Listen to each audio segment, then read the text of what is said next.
Hello everyone, जोहार साथियों। जैसा कि आप सभी को पता है, झारखंड में 13th जेपीएससी का मेंस कंप्लीट हो चुका है और जल्द ही जल्द 14th जेपीएससी के भी जो नोटिफिकेशन है वो आप लोगों को देखने मिलेंगे। साथ ही साथ कुछ लोगों का सवाल था कि 13th जेपीएससी मेंस का रिजल्ट कब आएगा। तो जैसे ही जेपीएससी के में चेयरमैन का जो अपॉइंटमेंट है वो हो जाता है, वैसे ही 13th जेपीएससी के रिजल्ट आने में देर नहीं होगी। ऐसे में 14th जेपीएससी का नोटिफिकेशन भी जल्द आप लोगों को देखने मिल सकता है। तो इसलिए ज़्यादा इम्पोर्टेंट ये है कि आप लोग अपनी तैयारी में लग जाएं और आने वाली जो 14th जेपीएससी है उसके लिए अपने आप को तैयार कर ले, चाहे वह पीटी के लिए हो या फिर मेंस के लिए। तो इस वीडियो में हम लोग क्या बात करेंगे? इस वीडियो में हम लोग डिस्कस करेंगे 14th जेपीएससी के रिगार्डिंग एक इम्पॉर्टेंट चैप्टर को।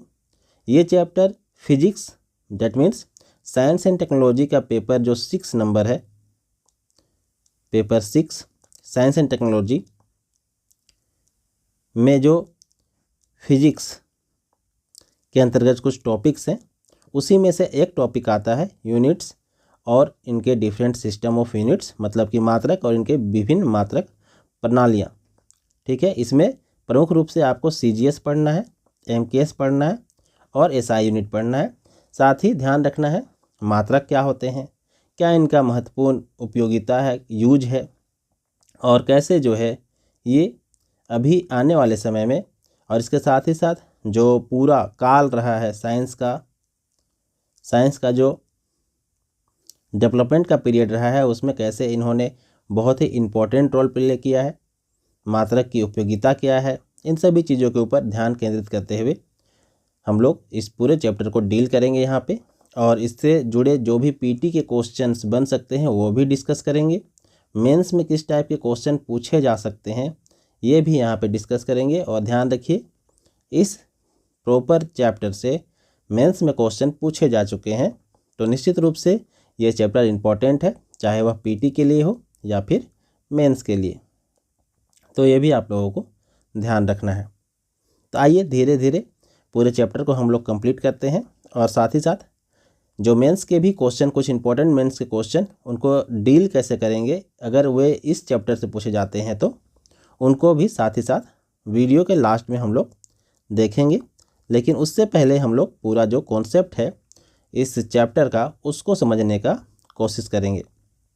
तो वीडियो नो डाउट लंबा होगा, आप लोगों को आराम से इस वीडियो को देखना है और जो भी चीज़ें बताई जाए उसे आप लोग लिख भी सकते हैं या फिर देखिए, देख के बस देखते ही रह जाएंगे। ठीक है, तो कोशिश कीजिएगा कि थोड़ा सा लिख लेंगे अगर आप इससे लाभ जो है लेना चाहते हैं। बाकी ऐसे कितने वीडियो आप लोग हर दिन स्क्रॉल करते होंगे, तो वैसे नहीं होगा। अगर आप यूट्यूब पे आके देख रहे हैं तो ऑब्वियस सी बात है, आपको थोड़ा सा डेडिकेट होकर देखना पड़ेगा, तभी आप इस तरह के वीडियोज़ से बेनिफिट ले पाएंगे। साथ ही आप अगर पीटी और मेंस की तैयारी भी करना चाहते हैं तो हमसे जुड़ सकते हैं। हमारे नंबर जो है आपके सामने दिखाई दे रहे होंगे। साथ ही साथ आप हमसे टेलीग्राम के थ्रू भी जुड़ सकते हैं।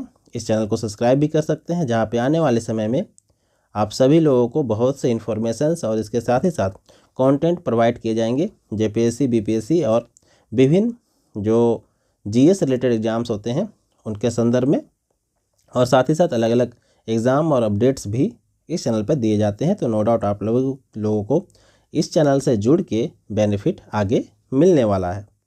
तो आइए इस चैप्टर को हम लोग स्टार्ट करते हैं। सबसे पहले देखिए, यहाँ पे है मात्रक। ठीक है, एक एक करके सभी चीज़ों को समझते हैं। यहाँ पे आप सभी लोग देख पा रहे होंगे, सबसे पहले यहाँ पे है मात्रक। तो मात्रक को समझेंगे और इनके विभिन्न मात्रक प्रणाली, मतलब कि जो मेजरमेंट करने का यूनिट है, ठीक है, उसको समझेंगे। तो सबसे पहले चलिए एक एक करके हम लोग मात्रक से ही स्टार्ट करते हैं और इसमें हम लोग देखते हैं कि क्या क्या चीज़ें शामिल की जा सकती हैं।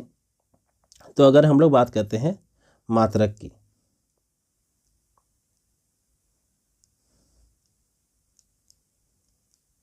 या फिर यूनिट्स की, ठीक है, तो ये क्या होते हैं, इसको समझने से पहले आपको समझना पड़ेगा ये मात्रक या फिर यूनिट्स को हम लोग यूज कैसे करते हैं, कहाँ यूज करते हैं। तो इसके लिए आप लोगों को समझना पड़ेगा फिजिकल क्वांटिटी या फिर भौतिक राशि।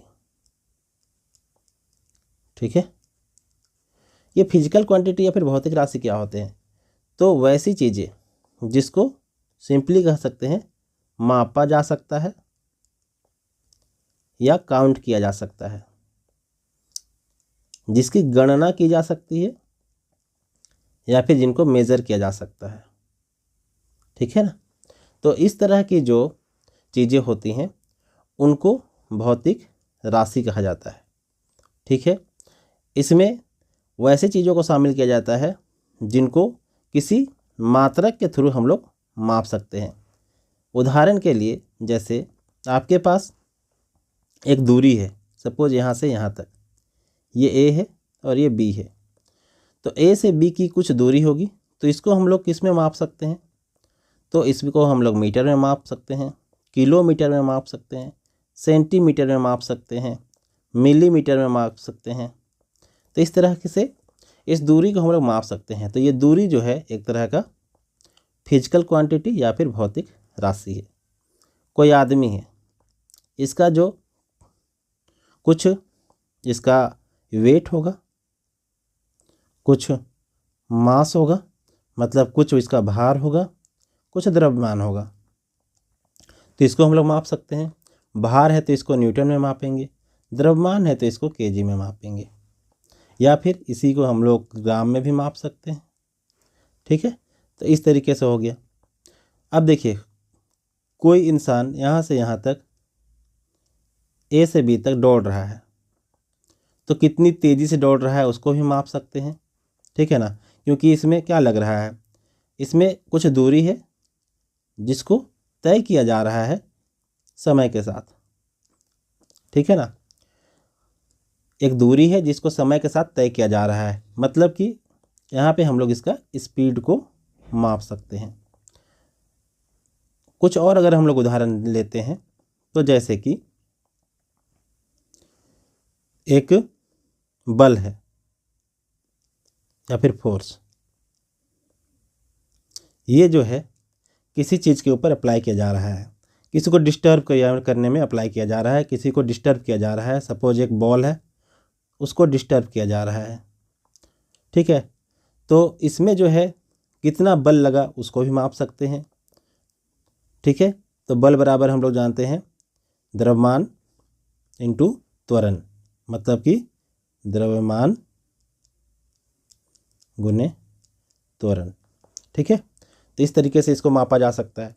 तो इस तरह से बहुत सारी जो है भौतिक राशियाँ, फिजिकल क्वांटिटी, भौतिक राशियाँ या फिर फिजिकल क्वांटिटीज़ जो होती हैं जिनको हम लोग माप सकते हैं। तो इनको मापने के लिए मैग्नीट्यूड मतलब परिमाण, ठीक है, के साथ जो लिखा जाता है उसी को बोलते हैं मात्रक। जैसे कि 10, एक इंसान का हम लोग सपोज मान के चलिए द्रव्यमान माप रहे हैं, तो द्रव्यमान 10, इसके साथ क्या लिखा जाएगा? केजी लिखा जाएगा या ग्राम लिखा जाएगा। तो इस तरीके से ये जो परिमाण मतलब कि मैग्नीट्यूड के साथ जो लिखा जाता है इसी को मात्रक कहते हैं। तो इतना आपको समझना है। अब मात्रक की परिभाषा क्या होगी, मात्रक की परिभाषा क्या होगी वो आपको लोगों को समझना है। तो चलिए उसको भी समझते हैं।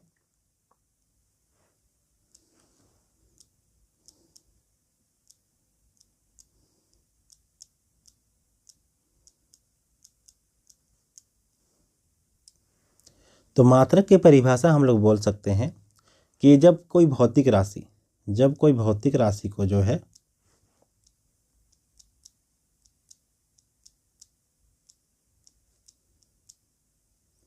जब कोई भौतिक राशि को एक निश्चित, ठीक है ना, एक निश्चित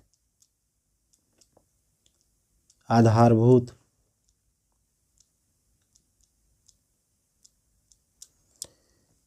और यादृच्छिक रूप से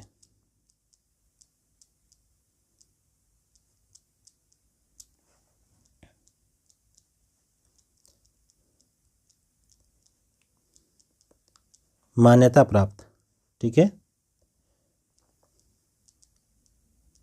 संदर्भ मानक, ठीक है, कोई मानक कहने का मतलब कोई स्टैंडर्ड, ठीक है ना, राशि से तुलना किया जाता है। अभी इसको बहुत ही अच्छे से समझेंगे। जब कोई भौतिक राशि है, कोई फिजिकल क्वांटिटी है जिसको मापा जा सकता है, उसको एक निश्चित मतलब फिक्स, साथ ही साथ वो आधारभूत होना चाहिए, उसको चुना जाना चाहिए किसी मानक द्वारा, किसी स्टैंडर्ड के द्वारा, किसी रेगुलेटर के द्वारा। जब उस प्रकार की चुनी हुई किसी चीज़ से, ठीक है, किसी राशि से हम लोग एक फिजिकल क्वांटिटी को तुलना करते हैं, कंपेयर करते हैं, तो फिर उसको जो है मात्रा कहते हैं। उदाहरण के लिए अगर हम लोग इसको समझना चाहे तो जैसे कि आपके पास देखे होंगे किराना दुकान में एक बाट होता है जिस पे लिखा होता है 1 kg, ठीक है, सपोज 1 kg लिखा होता है। तो इसको हम लोग एक तराजू में रखते हैं, ठीक है, और दूसरे तरफ हम लोग क्या करते हैं कि इतने ही इसमें चावल भर देते हैं या गेहूं भर देते हैं, आटा भर देते हैं। कहने का मतलब ये 1 kg डिफाइंड है, कहने का मतलब ये परिभाषित है। कौन परिभाषित किया है? तो इसके लिए जो ऑर्गेनाइजेशन जो है वो रिस्पॉन्सिबल है, वो इसको परिभाषित किया पहले, फिर प्रॉपरली बताया कि 1 kg का वेट कितना होगा, वैसा मान करके एक परिभाषित रूप से या निश्चित रूप से एक ऐसा बाट बनाया गया, एक ऐसा स्टैंडर्ड बनाया गया जिससे अगर किसी चीज़ को हम लोग कंपेयर करते हैं तो वह उतना वेट हो जाता है। कहने के मतलब ये है कि 1 kg के बराबर कोई चीज़ होती है तो उसको 1 kg ही माना जाता है। तो यहाँ पे साफ रूप से हम लोग तुलना करते हैं। किसकी तुलना करते हैं? फिजिकल क्वांटिटी की तुलना करते हैं। किससे? उस चीज़ से जो परिभाषित है, स्टैंडर्ड है, पहले से जिसका मानक तय किया गया है, उससे कंपेयर करते हैं। तो इस तरीके से हम लोग अपने आसपास जितनी भी भौतिक राशियां हैं, जितने भी फिजिकल क्वांटिटीज़ हैं, उनको कंपैरिजन करने का, तुलना करने का काम हम लोग करते हैं। इसीलिए आप देखे होंगे कि हमारे पास विभिन्न प्रकार के मात्रकों से लैस, मतलब मात्रक जिस पे लिखे होते हैं उस तरह के विभिन्न तरह के हमारे पास उपकरण होते हैं, कंपोनेंट्स होते हैं, उपकरण होते हैं या फिर कंपोनेंट होते हैं, जिनसे हम लोग कोई भी चीज़ को तुलना करने का काम करते हैं और बाद में हम लोग कह देते हैं कि ये चीज़, ये प्रॉपर चीज़ जो है वो, एक प्रॉपर चीज़ जो है वो 1 kg के बराबर है, 1 किलोमीटर के बराबर है, 1 सेंटीमीटर के बराबर है, 1 ml के बराबर है, ठीक है, 1 लीटर के बराबर है। तो इस तरीके से हम लोग कंपैरिजन करने का काम करते हैं। तो जिससे कंपेयर किया जाता है, जो निश्चित होता है और साथ ही साथ मानकों द्वारा तय होता है, जब उनसे कंपेयर करते हैं तो फिर हम लोग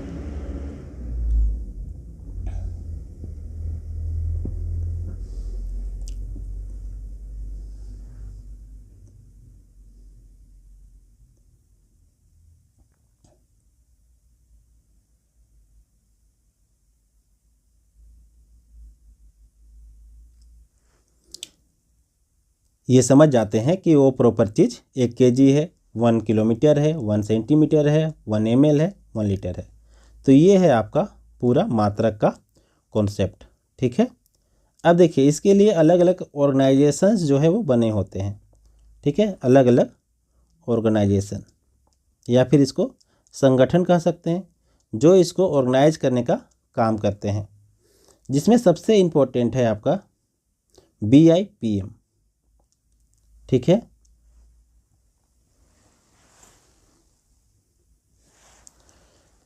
BIPM जो है वो एक्चुअल में है क्या?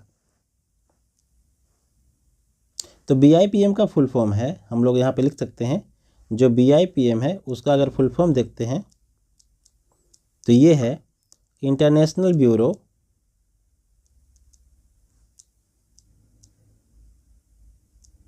Of Weight and measures.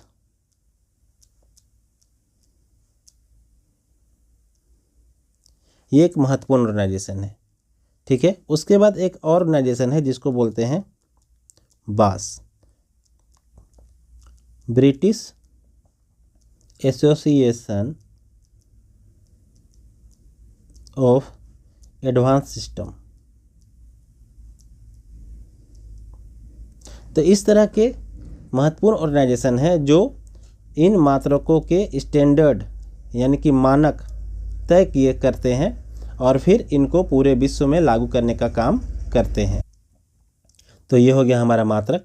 मात्रक को इन जो संगठन है ये सभी मिलके जो है बनाने का काम, इनको संशोधित करने का काम समय समय पर करते हैं और फिर यही जो है पूरे विश्व में एक ऐसा मानक, एक ऐसा मात्रक या फिर एक ऐसा मानक तय करते हैं जिसके थ्रू हम लोग जो है सभी चीज़ों को कंपेयर करने का काम करते हैं। ठीक है, तो इतना आप लोगों को ध्यान रखना है।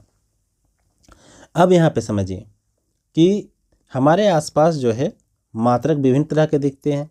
ठीक है, जैसे एक उदाहरण मैं देता हूँ। हमारे आसपास मात्रक कैसे कैसे होते हैं, यूनिट्स कैसे कैसे आप लोग देखते होंगे। मतलब कि आप जब पढ़ते हैं उस समय तो मीटर देखते हैं, सेकेंड देखते हैं, केजी देखते हैं, ठीक है, जूल देखते हैं, कूलोम देखते हैं, उसके बाद मीटर पर सेकेंड देखते हैं, मीटर पर सेकेंड स्क्वायर देखते हैं। ठीक है, फिर आप देखते हैं वाट देखते हैं, वोल्ट देखते हैं, इलेक्ट्रो वोल्ट देखते हैं।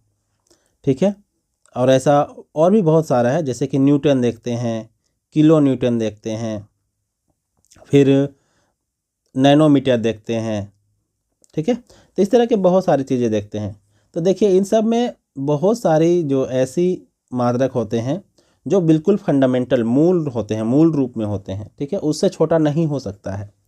ठीक है, जैसे कि मीटर, सेकेंड, केजी। ठीक है ना, केजी का तो छोटा हो सकता है, लेकिन एक जब स्टैंडर्ड मानक तय करते हैं तो फिर अलग अलग मानकों की प्रणाली में केजी भी शामिल किए गए हैं और इससे छोटे जो मानक है, मानक मात्रक है, वो भी शामिल किए गए हैं। तो हम लोग आसपास अगर देखते हैं तो किस किस तरह के मात्रक हमें नज़र आते हैं उसकी बात करते हैं। तो हम लोग इसको दो भाग में बांट सकते हैं, मात्रकों को दो भाग में बांट सकते हैं। ठीक है, एक होता है आपका मूल मात्रक और एक होता है व्युत्पन्न। ठीक है, मात्रक, इसे हम लोग कह सकते हैं फंडामेंटल यूनिट्स, और एक होता है आपका डिराइव्ड यूनिट। ठीक है, डिराइव्ड यूनिट। तो फंडामेंटल जो यूनिट्स होते हैं वो बिल्कुल फंडामेंटल, मतलब कि उससे नीचे हम लोग नहीं जा सकते, उसको ब्रेक नहीं किया जा सकता। ठीक है ना, मतलब कि मात्रक के हिसाब से उसको ब्रेक नहीं किया जा सकता, ऐसा माना जाता है। और वो एक स्टैंडर्ड फंडामेंटल यूनिट के रूप में एक्सेप्ट किया गया है, किसके द्वारा, BIPM के द्वारा। ठीक है, तो ये चीज़ आप लोगों को ध्यान रखना है। साथ ही साथ इसमें शामिल क्या क्या होते हैं, जैसे कि द्रव्यमान का मात्रक हो गया केजी। ठीक है, फिर समय का मात्रक सेकेंड, फिर दूरी या फिर लेंथ का मात्रक जो है वह है मीटर। तो इसको शामिल किया गया है। तो ये बिल्कुल ये मूल मात्रक होते हैं। व्युत्पन्न मात्रक भी बहुत सारे होते हैं, जैसे कि बल। ठीक है, बल हो गया, त्वरण हो गया, वेग हो गया। ठीक है, तो इस तरह के जो है व्युत्पन्न मात्रक होते हैं, डिराइव्ड यूनिट होते हैं, जो कहीं ना कहीं इनसे ही रिलेटेड होते हैं और इनको ही बाद में परिवर्तित किया जाता है व्युत्पन्न मात्रक में। वो डिपेंड करता है अलग अलग भौतिक राशियों में, अलग अलग भौतिक राशियों के ऊपर डिपेंड करता है। जैसे कि हम लोग अगर देखते हैं वेग के बारे में, जिसको कहते हैं वेलोसिटी। तो वेलोसिटी या फिर वेग बराबर क्या होता है, विस्थापन बटा समय। तो विस्थापन किस में होता है, मीटर में होता है। इंग्लिश में अगर किसी को लिखना चाहेंगे तो डिस्प्लेसमेंट बाय टाइम।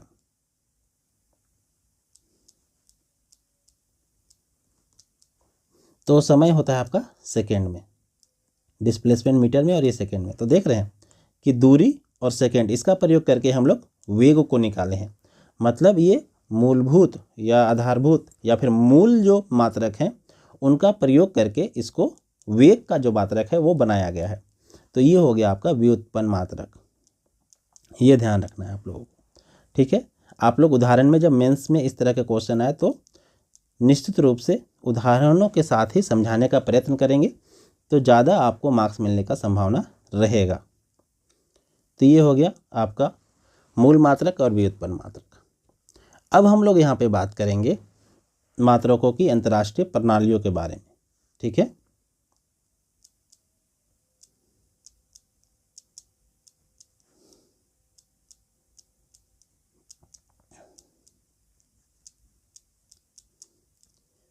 इसको और क्या कह सकते हैं, इंटरनेशनल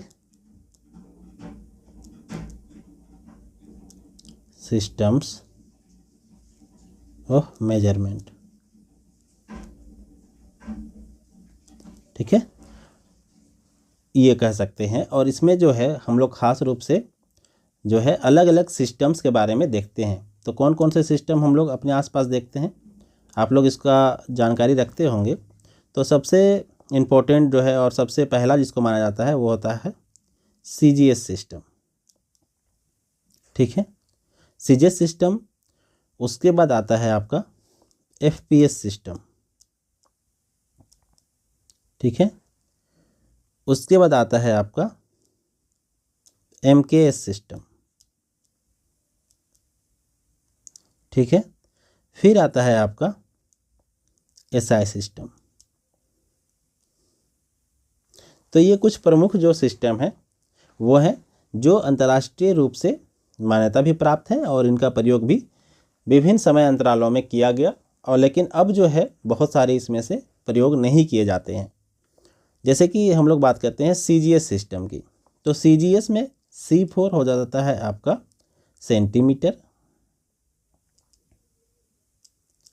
और G4 ग्राम, और S4 पता है आप सभी को। S देखिए, S का कभी भी जो है वो परिवर्तन नहीं हुआ, ये हमेशा जो है सेकंड ही रहा। शुरू में ही सेकंड था और अभी तक ये सेकंड ही रहा। हाँ, इसके मानकों में प्रयोग किए गए कि किसको 1 सेकंड माना जाए, उसमें कुछ परिवर्तन हुए हैं समय के साथ, लेकिन जो है सेकंड का जो दर्शाने का तरीका है, जो सिंबल है, वो कभी भी चेंज नहीं किया गया। फिर FPS सिस्टम है, तो FPS सिस्टम में F4 होता है फुट, P4 होता है पाउंड और S4 फिर हो जाता है सेकेंड। इतना क्लियर हो गया। फिर MKS सिस्टम, तो MKS सिस्टम की अगर हम लोग बात करते हैं तो M4 क्या हो जाएगा, मीटर, ठीक है। K4 होता है kg और S4 हो जाता है आपका सेकेंड। और फिर लास्ट में आता है SI सिस्टम या फिर SI यूनिट्स, ठीक है। तो ध्यान रखिएगा SI यूनिट सबसे नवीनतम यूनिट है, ठीक है। और इसको अंतर्राष्ट्रीय मानकों की प्रणाली या फिर मात्रकों की प्रणाली, अंतर्राष्ट्रीय मात्रकों की प्रणाली कहते हैं, क्योंकि ये इंटरनेशनल रूप से जो है इंटरनेशनल मानक प्रणाली जो है ये माना जाता है। और अभी जो है पूरे विश्व में SI यूनिट का ही प्रयोग अधिकतर जो है वो किया जाता है। तो इसीलिए SI यूनिट की विशेषताएं भी लिखने के लिए आप लोगों को पूछा जा सकता है। हालांकि एक सिर्फ यही क्वेश्चन तो इसमें नहीं रहेगा, जैसे ये क्वेश्चन जोड़ के भी पूछा जा सकता है। अभी 1-2 उदाहरण हम लोग ले लेंगे क्वेश्चन का कुछ देर बाद, तो फिर आप लोगों को ये चीज़ क्लियर हो जाएगा। तो ये आप लोगों ने सिस्टम समझ लिया। अब थोड़ा सा इनके बारे में हम लोग जान भी लेते हैं। तो चलिए सबसे पहले जानते हैं हम लोग CGS सिस्टम के बारे में। CGS सिस्टम में जैसा कि मैंने बताया कि C4 हो जाएगा आपका सेंटीमीटर, G4 हो जाएगा ग्राम और S4 हो जाएगा आपका सेकेंड, ठीक है। सेंटीमीटर को ऐसे लिखेंगे सेंटीमीटर, ग्राम को ग्राम लिखेंगे और सेकेंड को सेकेंड लिखेंगे, ठीक है। अब सेंटीमीटर किसके लिए प्रयोग होगा, लंबाई की मात्रक के रूप में प्रयोग होगा। ग्राम द्रव्यमान के मात्रक के रूप में प्रयोग होगा और सेकेंड आपका समय के मात्रक के रूप में प्रयोग होगा। यह ध्यान रखना है। अब ध्यान रखिएगा जो CGS सिस्टम है इसका पूरा जो प्रस्तावना या फिर इसको डेवलपमेंट करने का श्रेय कह सकते हैं, ये जाता है कार्ल फ्रेडरिक को। ठीक है, ये ध्यान रखना है। और 1832 में जो है कार्ल फ्रेडरिक के द्वारा इसको प्रस्तावित किया गया था। और 1873 में जो है, अभी मैंने कुछ देर पहले इसका नाम लिया था, बास, British association of advance sciences. ठीक है ना, वहाँ पे मैंने सिस्टम लिख दिया था, इसका साइंसेस होता है BAS, मतलब British association of advance sciences. तो इसके द्वारा जो है इसको एक्सेप्ट कर लिया गया था, कब? 1873 में। तो इस तरीके से ये पहला अंतर्राष्ट्रीय मात्रकों का प्रणाली बना जिसमें सेंटीमीटर, ग्राम और सेकेंड को शामिल किया गया। तो ये भी क्वेश्चन आप लोगों से पूछा जा सकता है कि पहला सिस्टम कौन सा था। उसके बाद हम लोग बात करते हैं आगे। तो CGS में जैसे कि हम लोग को अगर वेलोसिटी या फिर वेग को लिखना रहेगा तो कैसे लिखेंगे? उदाहरण भी तो आप लोगों को लिखना है ना। वेलोसिटी या फिर अगर वेग को हम लोग लिखना चाहेंगे तो कैसे लिखेंगे? तो वेग को हम लोग लिखेंगे, देखिए वेग क्या होता है? विस्थापन होता है बटा समय, या डिस्प्लेसमेंट बाय टाइम। तो डिस्प्लेसमेंट को इसमें हम लोग सेंटीमीटर में दिखाएंगे। ठीक है, और सेकेंड को किस में दिखाएंगे? समय को किस में दिखाएंगे? सेकेंड में। विस्थापन को सेंटीमीटर में और समय को सेकेंड में दिखाएंगे। तो सेंटीमीटर पर सेकेंड इसका यूनिट बनेगा। ठीक है, ये चीज़ ध्यान रखना है। तो इस तरीके से जो हम लोग उदाहरण भी एक आध लिख सकते हैं और जो है उसको दिखा सकते हैं, और डायरेक्ट क्वेश्चन भी आ सकता है। ठीक है, इससे जुड़ा हुआ।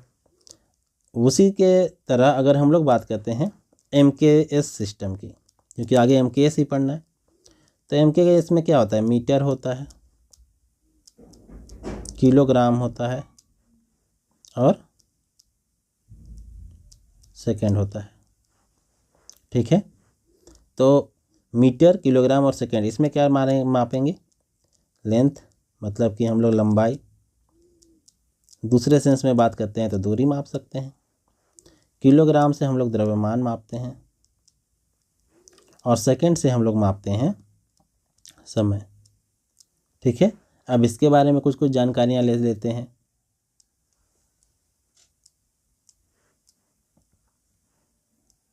तो इसके बारे में अगर हम लोग देखते हैं तो देखिए MKS प्रणाली जो है, देखिए ध्यान रखिएगा, जो MKS प्रणाली है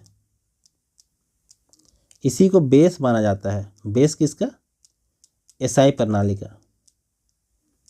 SI प्रणाली का बेस माना जाता है, मतलब कि आधार माना जाता है, क्योंकि MKS में जो सिस्टम है वही इसमें प्रयोग किया गया है, इसलिए इसको MKS प्रणाली कहा जाता है।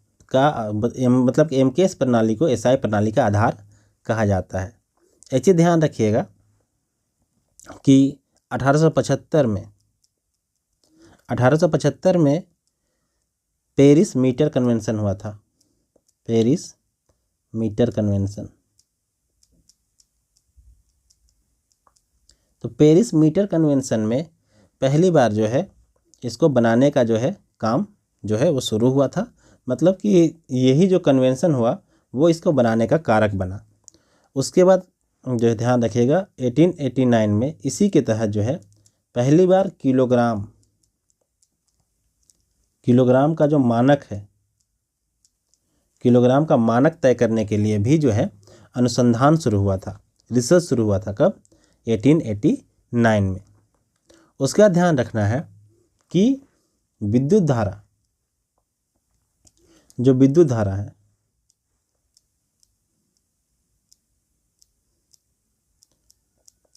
या फिर इलेक्ट्रिक करंट,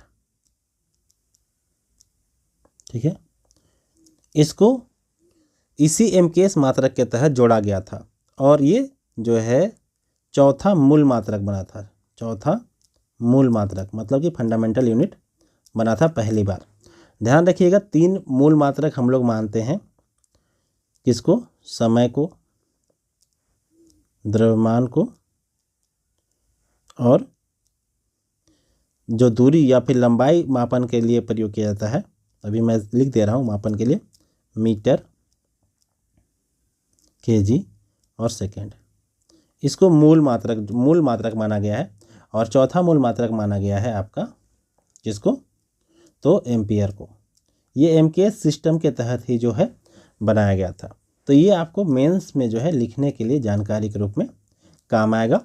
पीटी में इससे सवाल पूछने की संभावना लगभग कम ही होती है कि इस तरह के डीप क्वेश्चन जो है आप लोगों से पूछे जाएंगे।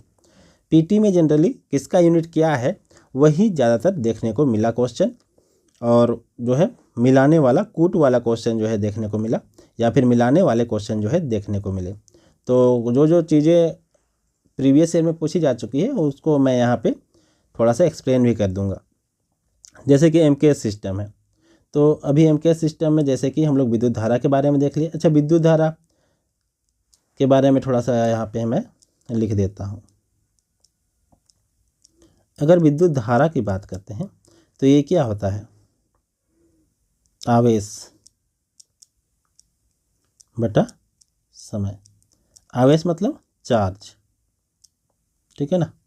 इलेक्ट्रिक चार्ज, ये इलेक्ट्रॉन का चार्ज है, मतलब कि जो आवेश फ्लो करता है इलेक्ट्रॉन्स के थ्रू वो चार्ज है। और बटा समय मतलब कि टाइम,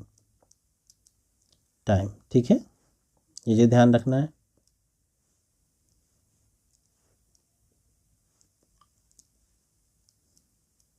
टाइम, तो चार्ज को हम लोग कूलोम में लिखते हैं, और टाइम को लिखते हैं सेकेंड में, ठीक है। तो ये होता है कूलोम पर सेकेंड, इसी को कहते हैं एम्पियर। कूलोम पर सेकेंड को ही हम लोग एम्पियर कहते हैं, ठीक है। और चार्ज को क्यू से डिनोट करते हैं, ये भी ध्यान रखिएगा, क्यू, ठीक है। तो Q/T हम लोग लिख सकते हैं कूलोम पर सेकेंड को। तो इस तरीके से ये विद्युत धारा हो गया, तो इसी को शामिल किया गया था। अगर हम लोग दूसरे कोई चीज़ को इसमें लिखना चाहे, जैसे बल को लिखना चाहे, तो क्या लिख सकते हैं, बल बराबर क्या होता है, द्रव्यमान गुणित त्वरण, मैंने पहले ही बताया। तो द्रव्यमान हो गया मास, मतलब कि द्रव्यमान को मास लिख सकते हैं, त्वरण को एक्सीलरेशन लिख सकते हैं, ठीक है। तो मास को हम लोग दिखाते हैं केजी में, ठीक है। और एक्सीलरेशन मतलब त्वरण को किस में दिखाते हैं, आप सभी को पता होगा, इसको दिखाते हैं मीटर पर सेकेंड स्क्वायर।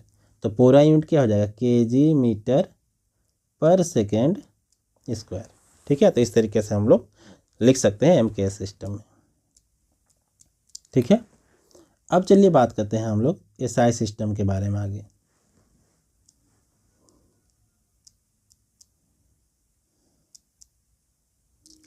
अगर हम लोग एसआई सिस्टम के बारे में बात करते हैं तो ये सबसे नवीनतम है, ये ध्यान रखना है।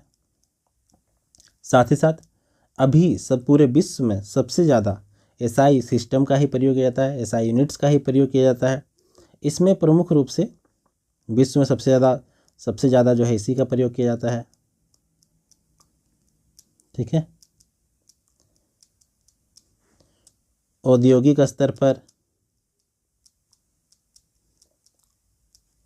या फिर औद्योगिक स्तर पर, या फिर आपका प्रौद्योगिकी के मामले में, टेक्नोलॉजी के मामले में, ये हो जाएगा आपका इंडस्ट्रियल, ये हो जाएगा आपका टेक्नोलॉजिकल, ठीक है।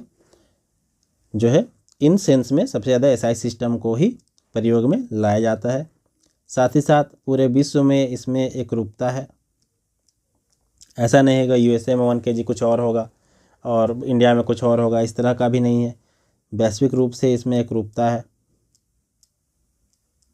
उसके बाद ध्यान रखना है कि ये कई कारकों से स्वतंत्र होते हैं। जैसे कि देखिए अरब देश, ध्यान रखिएगा, अरब देशों में क्या होता है कि गर्मी की बहुत ज़्यादा पड़ती है।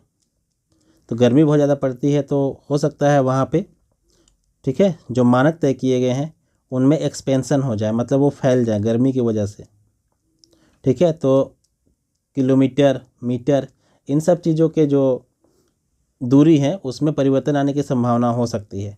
लेकिन एसआई यूनिट में ऐसा नहीं होता है। एसआई यूनिट में ऐसा मानक तय किया गया है कि वो अरब हो, चाहे जो ठंड पड़ने वाले स्थान जैसे कि ग्रीनलैंड हो, या फिर भारत जैसे देश हो, यहाँ पर भी जो है समान रूप से एसआई यूनिट काम करता है। एसआई यूनिट का जो है जो स्टैंडर्ड है वो फिक्स रहता है। तो इस तरीके से पूरे विश्व में अलग अलग कारकों से एसआई यूनिट जो है वो स्वतंत्र है। साथ ही साथ इसमें जो है भौतिक राशियाँ, कोई भी ऐसा भौतिक राशि नहीं है जिसको मापा नहीं जा सकता। क्योंकि सारे जितने भी भौतिक राशि हैं सबको इसमें माप सकते हैं। क्यों माप सकते हैं? क्योंकि एसआई यूनिट के तहत, ठीक है, 7 फंडामेंटल यूनिट्स माने गए हैं। इसलिए 7 फंडामेंटल यूनिट्स माने गए हैं। अब 7 फंडामेंटल यूनिट्स कौन कौन से हैं यह भी हम लोगों को जानना है, ठीक है, और किसको किसको मापते हैं वो।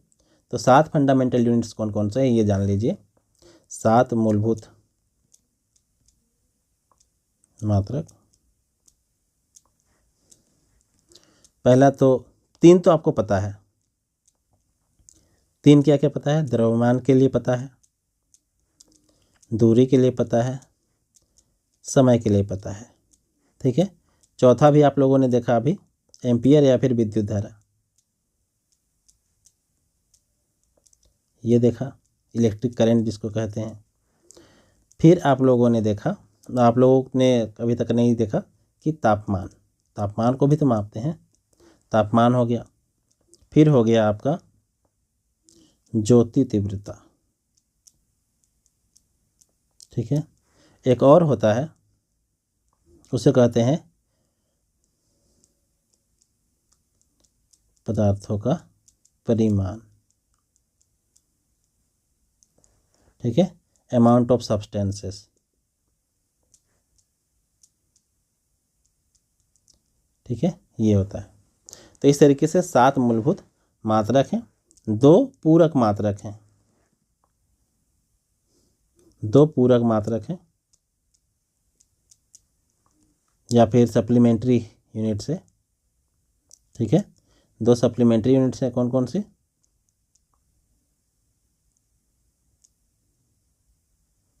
2 सप्लीमेंट्री यूनिट्स हैं। पहला है आपका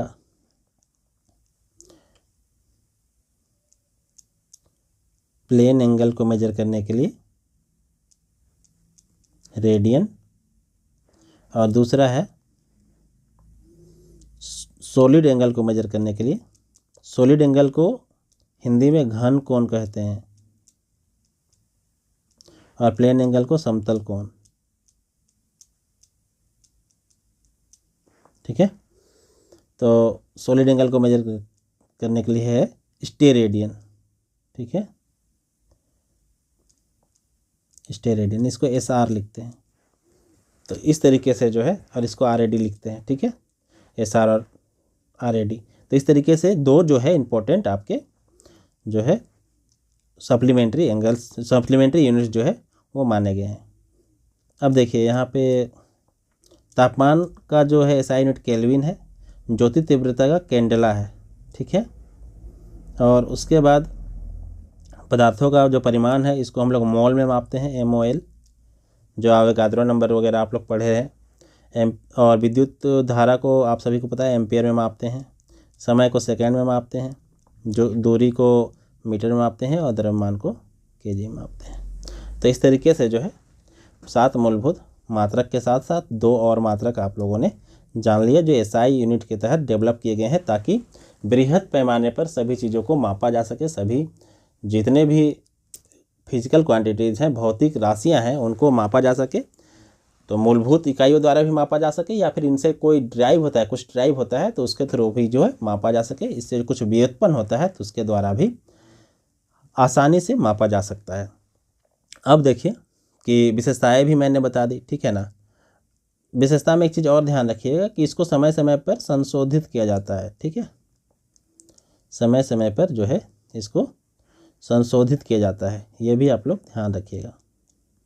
संशोधन इसमें होता है ताकि जो है इसकी जो विश्वसनीयता है ये पूरे विश्व में बनी रहे, और साथ ही साथ संशोधित होने से क्या होता है, इसके स्टैंडर्ड भी चेंज कर दिए जाते हैं। तो फिर आगे आने वाले समय में इस पर बहुत ज़्यादा प्रभाव जो है विभिन्न कारकों का नहीं पड़ता है। तो ये भी आप लोगों को ध्यान रखना है। तो इस तरीके से SI यूनिट में हम लोगों ने जो इम्पोर्टेंट चीज़ें थी वो देख ली।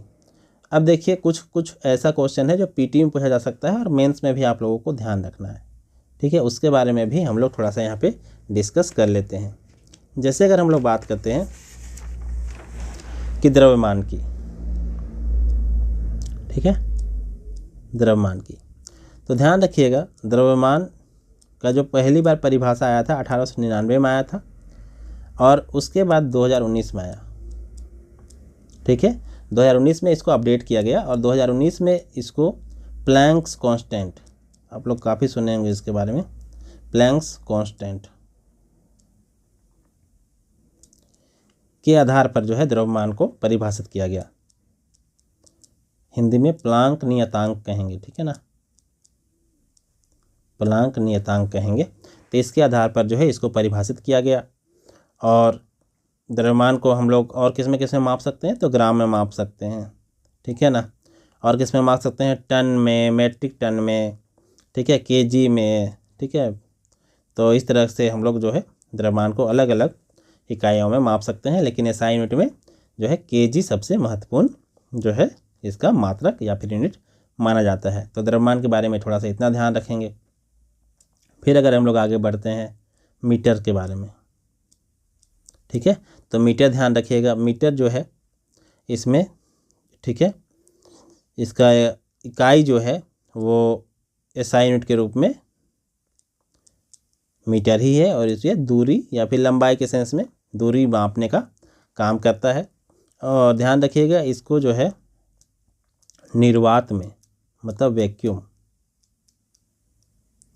जो वैक्यूम है, वैक्यूम में लाइट जो ट्रेवल करता है,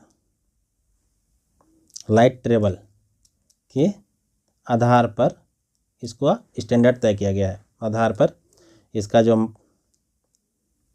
मापन है वो तय किया गया है, ठीक है। तो ये भी ध्यान रखना है। मीटर को जो है निर्वात में जो प्रकाश ट्रेवल करता है, ठीक है ना, उसके आधार पर इसको बनाया गया है। आगे हम लोग बात करते हैं समय। तो समय जो है ध्यान रखिएगा, समय सीजियम घड़ी पर आधारित सेकेंड को परिभाषित किया गया है। सीजियम घड़ी पर आधारित समय के आधार पर जो है सेकेंड को परिभाषित किया गया है, ये ध्यान रखना है, ठीक है, ये ध्यान रखना है। और इसको सेकेंड को किससे दिखाते हैं, एस से दिखाते हैं। उसके बाद चलिए बात करते हैं आगे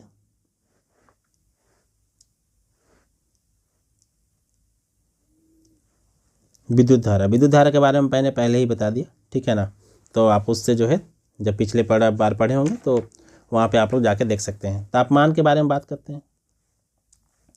तापमान,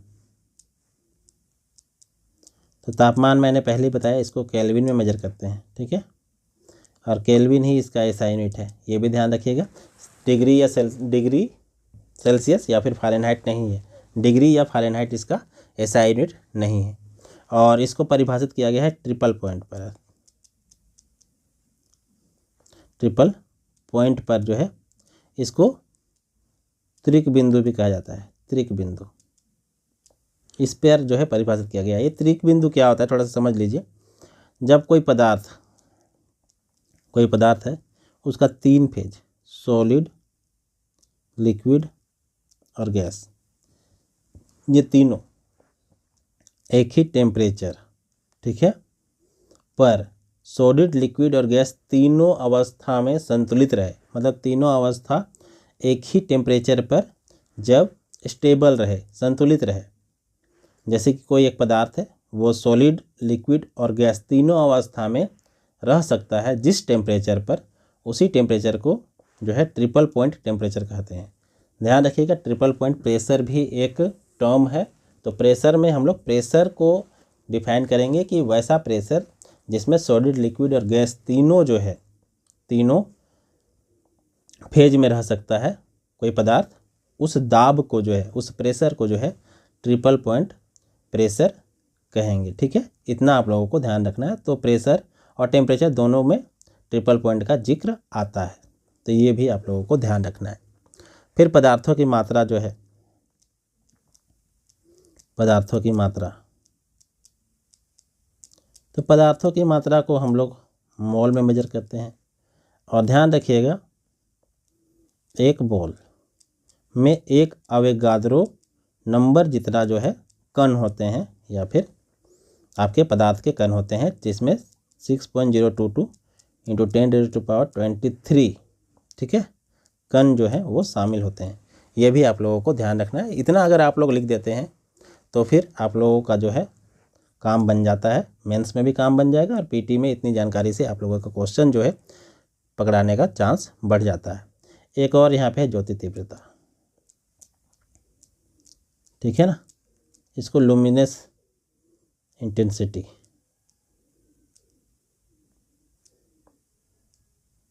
कहते हैं।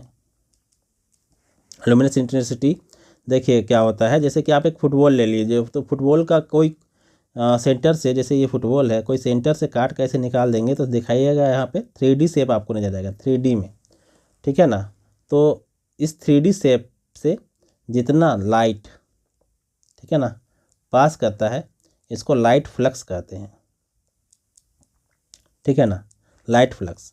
तो यही लाइट फ्लक्स जो है, लाइट फ्लक्स को जब समय के साथ मापा जाता है, ठीक है ना, तीव्र समय के साथ मापा जाता है, तो इसी को ज्योति तीव्रता कहते हैं, लुमिनस इंटेंसिटी कहते हैं। तो ये आप लोगों को ध्यान रखना है कि किसी सॉलिड एंगल के थ्रू जितना लाइट फ्लक्स पास होता है उसी को ज्योति तीव्रता के टर्म में मापा जाता है, और यही इसका इंटेंसिटी है। और इसको जो है, इसकी परिभाषा को 1979 में अपनाया गया था।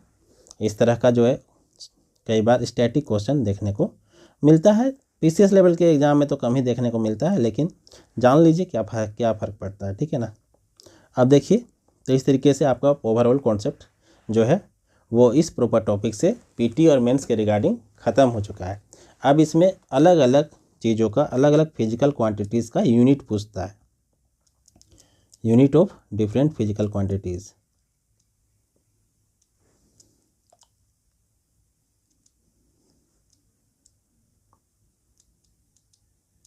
ठीक है, ये ध्यान रखना है। तो एक बार बहुत शॉर्ट में मैं कुछ इम्पोर्टेंट जो है, इम्पोर्टेंट है उसका यूनिट मैं यहाँ पे बता दे रहा हूँ जल्दी से, ठीक है। तो सबसे पहले अगर हम लोग बात करते हैं फंडामेंटल यूनिट का, तो फंडामेंटल यूनिट तो आप लोग इसका यूनिट जो जान ही के, तो इसमें और क्या रिपीट करें इसको, फंडामेंटल यूनिट तो आप लोग जान ही गए। कुछ इंपॉर्टेंट है जो यहाँ पर डिस्कस अभी तक नहीं हुआ है, उसको मैं डिस्कस कर देता हूँ। जैसे वेग तो आप लोग जान गए, त्वरण जान गए, ठीक है ना। अच्छा देखिए, क्षेत्रफल या फिर एरिया,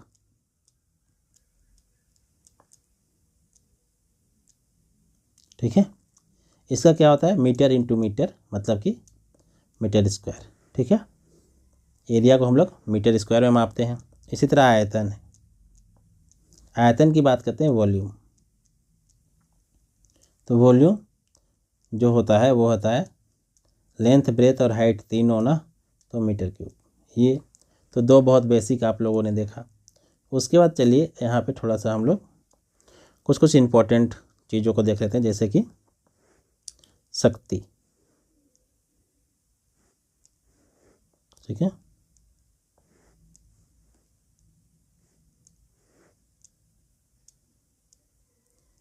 ठीक है ना, पावर, तो इसको बोलते हैं वर्क पर यूनिट टाइम, ठीक है, वर्क पर यूनिट टाइम। तो इसका क्या होता है, शक्ति का वाट होता है, ठीक है ना, या फिर जॉल पर सेकंड भी बोल सकते हैं इसको, क्योंकि वर्क का क्या होता है, जूल होता है, और टाइम का सेकंड, तो जॉल पर सेकंड बोल सकते हैं, उसी को वाट भी बोलते हैं, ठीक है, ये ध्यान रखना है। अच्छा, ये चीज़ ध्यान रखिएगा कि इलेक्ट्रिसिटी में शक्ति, ठीक है, वाट, ठीक है ना, तो शक्ति में मतलब इलेक्ट्रिसिटी चैप्टर में भी आप लोग शक्ति देखते होंगे, और एक कार्य करने की दर को जो है वो शक्ति कहते हैं, वो आप लोग भी डेफिनेशन पढ़े होंगे, ठीक है ना। तो पावर को वर्क बाय टाइम लिखते हैं और उसका यूनिट होता है वाट। ठीक है ना, ये ध्यान रखना है। उसके बाद हम लोग वर्क का बात करते हैं तो वर्क भी बहुत बेसिक है, आप लोग जानते होंगे। फोर्स मतलब बल इंटू विस्थापन मतलब डिस्प्लेसमेंट। ठीक है, तो बल मतलब फोर्स, फोर्स को न्यूटन में लिखते हैं, और विस्थापन मतलब सेकेंड जो हो गया आपका विस्थापन किस में मेजर करते हैं, मीटर में, तो न्यूटन मीटर इसका यूनिट हो गया। ठीक है, इसी को क्या बोलते हैं, जूल भी बोलते हैं। उसके बाद आगे देखते हैं, देखिए वर्क और ऊर्जा, ठीक है ना, दोनों का जूल ही होता है, मतलब एनर्जी, ध्यान रखना है। बॉडी में जो एनर्जी होती है उसको जनरली हम लोग कैलोरी में मेजर करते हैं। ठीक है ना, तो ये चीज़ ध्यान रखना है। उसके बाद अगर हम लोग बात करते हैं कुछ और चीज़ों की, तो कुछ लेंथ मेजर करने वाले यूनिट्स होते हैं, जैसे कि किलोमीटर तो पता है आप लोगों को। दो इम्पोर्टेंट बहुत ज़्यादा ही पूछे जाते हैं, प्रकाश वर्ष, प्रकाश वर्ष और पारसेक। ठीक है ना, प्रकाश वर्ष और पारसेक, तो इसके बारे में चर्चा कर लेते। तो प्रकाश वर्ष के बारे में हम जानते ही होंगे। प्रकाश वर्ष वो मतलब कि दूरी है, जितनी दूरी एक लाइट एक वर्ष में तय करता है। एक लाइट रे एक वर्ष में जितनी दूरी तय करती है उसको वो प्रकाश वर्ष कहा जाता है। ठीक है ना, तो ये ध्यान रखना है। उसके बाद पारसेक आता है, तो पारसेक क्या है, ध्यान रखिएगा। पारसेक है कि पृथ्वी से या दूसरे ग्रहों के बीच की दूरी जो है तय करने के लिए पारसेक और प्रकाश वर्ष जैसे जो यूनिट्स हैं उनका प्रयोग किया जाता है। तो 1 लाइट ईयर या फिर प्रकाश वर्ष बराबर होता है 9.46 इंटू 10⁻15 मीटर। ठीक है, 9.46 इंटू 10⁻15 मीटर। और एक पारसेक बराबर होता है 3 × 10⁻16 मीटर। ठीक है, 3 × 10⁻16 मीटर, 3 × 10⁻16 मीटर जो है एक पारसेक होता है। ठीक है, ये ध्यान रखना है। उसके बाद यहाँ पे ध्यान रखना है कुछ और यूनिट्स जिसके बारे में पूछा जा सकता है, जैसे प्रतिरोध। तो प्रतिरोध आप सभी को पता है, एक प्रतिरोधक होता है जिसकी प्रॉपर्टी है प्रतिरोध की। ठीक है, और ध्यान रखिएगा एक प्रतिरोध की जो प्रतिरोधकता है उसको हम लोग ओम में मेजर करते हैं। ठीक है, ये भी ध्यान रखना है। उसके बाद ध्यान रखना है कि इसकी प्रतिरोधकता भी होती है, प्रतिरोध की प्रतिरोधकता होती है, उसको मेजर करते हैं हम लोग किसमें, ओम मीटर में। ये ध्यान रखना है। फिर ध्यान रखना है कुछ और महत्वपूर्ण जैसे यूनिट है, जैसे कि एटमॉस्फेरिक प्रेशर, पारिस्थितिक दाब। पारिस्थितिक दाब, तो पारिस्थितिक दाब को हम लोग किस में मेजर करते हैं, एटीएम में मेजर करते हैं, 1 ATM। ठीक है ना, ऐसे दाब को मेजर करते हैं किसमें, दाब होता है फोर्स पर यूनिट एरिया। ठीक है, या बल प्रति क्षेत्रफल। तो ध्यान रखिएगा फोर्स पर यूनिट एरिया, तो दाब का यूनिट पास्कल होता है, ये ध्यान रखना है, और बार होता है। ध्यान रखिएगा 1 बार इक्वल टू 10⁻5 पास्कल होता है। ये कई बार चेंज करने के लिए पूछा जा सकता है। उसके बाद ठीक है, और कुछ होते हैं जैसे कि बैरल, आप लोग सुने होंगे बैरल। तो एक बैरल में ध्यान रखिएगा 159 लीटर लगभग होता है, 159 लीटर। एग्जैक्ट डेटा बात करते हैं तो 158.98। ठीक है ना, इतना लीटर होता है एक बैरल। बैरल आप लोग सुने होंगे, जब कच्चा तेल का खरीद बिक्री होता है तो वो बैरल में होता है, ये चीज़ आप लोगों को सुने होंगे। ठीक है, तो इस तरह से एक डेसिबल जो है कई बार पूछता है। ध्यान रखिएगा डेसिबल जो है ध्वनि की इंटेंसिटी, तीव्रता माप, मतलब कि कितना तीव्र जो है ध्वनि जो है कहीं पे, जैसे कि कहीं पे प्रदूषण हो रहा है, ध्वनि प्रदूषण, तो उसको हम लोग डेसिबल में मापते हैं, वो आप लोग सुने होंगे, ठीक है, डीबी से लिखते हैं। उसके बाद डॉप्सन सुने होंगे, ठीक है ना, डॉप्सन। तो डॉप्सन ध्यान रखिएगा, ये आपका जो ओजोन लेयर है, ओजोन लेयर, इसकी मोटाई मापने में प्रयोग किया जाता है। तो इस तरीके से बहुत सारी यूनिट्स जो है आप लोगों को पीटी के एग्ज़ाम में पढ़ने के लिए मिल सकते हैं। एक पूरा एमसीक्यू का सीरीज जो है, मतलब एक पूरा एमसीक्यू, ठीक है ना, का सेशन मैं लेकर आऊँगा, जहाँ पे सारे जो पीवाईक्यूज़ पूछे गए हैं उन सभी को मैं एक्सप्लेन कर दूँगा, ठीक है। तो ये आप लोग थोड़ा सा वेट करना पड़ेगा, लेकिन इसके लिए मैं एक अपडेटेड वीडियो जो है वो ले आऊँगा, जिसमें सारे एमसीक्यूज़ को मैं शामिल करूँगा।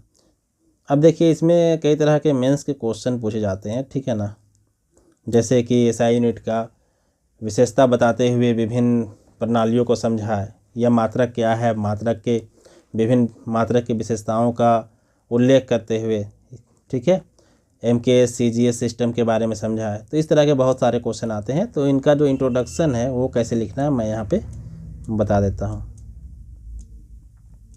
अगर इंट्रोडक्शन की बात करते हैं तो हमेशा आपको कोई हिस्टोरिकल रेफरेंस देकर स्टार्ट करना है, जैसे कि, ठीक है, भारत में लंबे समय से मापन की प्रक्रिया चलाई जा रही थी और बहुत ज़्यादा प्रभावित रूप से चलाई जा रही थी। वास्तुकार या फिर शिल्पकार इत्यादि विभिन्न मापन पद्धतियों का प्रयोग करते थे, ठीक है। व्यापारी वर्ग भी मापन पद्धतियों का प्रयोग करता था, जैसे कि आप देखे होंगे ग्रामीण क्षेत्रों में आज भी पैला का प्रयोग किया जाता है, ठीक है।